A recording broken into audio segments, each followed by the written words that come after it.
Hello, my name is Ted Smith. For 14 years I've been working in Victoria as president of the International Hempology 101 Society, and I've also founded the Cannabis Buyers Club of Canada, selling cannabis products to people with permanent physical disabilities and diseases. I'm here today to talk about the most serious threat that the cannabis community has ever faced in Canadian history.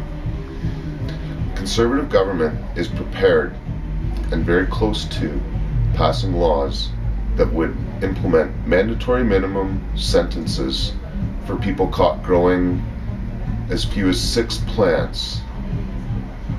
These mandatory minimums would be starting at 6 months for 6 plants and would go from there up to 14 years, which is double the potential maximum sentence that existed before. Some of the aggravating circumstances that could lead to extra time include relatively minor things, as being on rented property, for example, would mean 3 extra months so for 6 plants, so that would be a 9-month sentence. These laws are wrong on a lot of levels, and I'm here today to tell you both why these laws must be fought and what we're going to do to fight them. In some ways, most people listening to this video should easily know why this set of laws are wrong.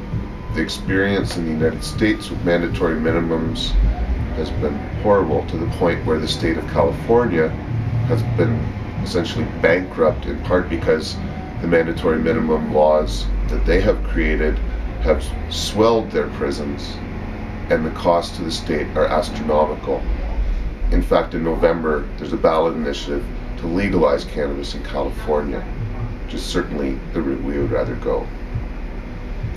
And the lost opportunity in jobs and taxes should be, in many ways, something that people consider very seriously, given the economic downfall that most of the governments and large corporations of the world seem to be experiencing still.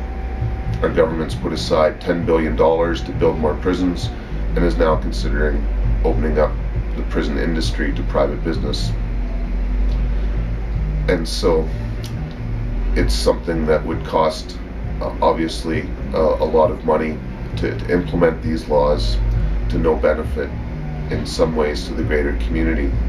These mandatory minimum sentences that have been enacted in the United States have not at all stopped the supply or the demand of drugs in any sense, and so the problems that will occur from this partly come from the fact that most what we call ma and pa growers, small-time growers, will not risk being caught and will get out of the business, and they will be replaced by more desperate people, organized groups that go far outside of the law to protect their interest.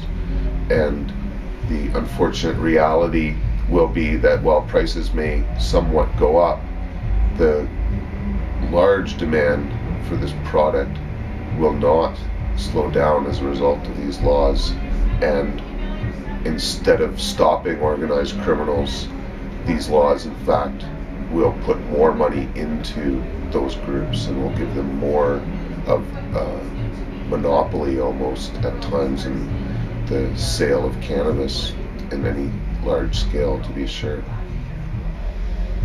I could go on for a long time about why mandatory minimum sentences for growing cannabis is wrong on the perspective of an individual who uses it. There are many other people that should consider these laws wrong and will. We hope that judges will strike these laws down as unconstitutional, in part because it takes judiciary discretion away. And so judges are reluctant to convict people under these circumstances in cases that aren't fair, and many cases come up before judges. That's why we have discretion for them to decide who should be sentenced with harsher punishments and not. And so I believe there'll be a reaction in the judiciary against these laws as well. In fact, I'm counting on it if they become law. But they haven't become law yet. They don't need to become law. The Liberal government, in particular, the Liberal Party, I should say, has the opportunity to follow the NDP and stop these laws from becoming law. We're really hoping that we can continue to support the NDP in opposing these laws, S-10, and I believe the Bloc is also sitting on the fence about supporting it or not. I don't know if we could avoid an election or not if S-10 fails, but certainly calling an election on this issue I think would be prudent given the draconian laws that the Conservative government is considering passing here. And so, as of today, S-10 is before the third reading of the Senate. It could go to committee. That would, in some cases, be the best possible outcome at this point. A Senate committee could make amendments to these laws and slow down the process. It would allow experts to testify and would give the entire government a sober second chance to consider these issues. We strongly support the Senate to go to committee.